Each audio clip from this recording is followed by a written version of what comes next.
আসসালামু আলাইকুম। আবারও দেখাচ্ছি আমার মালটা গাছের অবস্থা।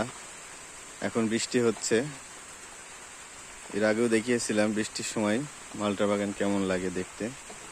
এই যে দেখুন আমাদের মালটাগুলো আলহামদুলিল্লাহ পরিপূর্ণ উপযুক্ত হয়ে গেছে, এখন বিক্রি করার মতো হয়ে গেছে।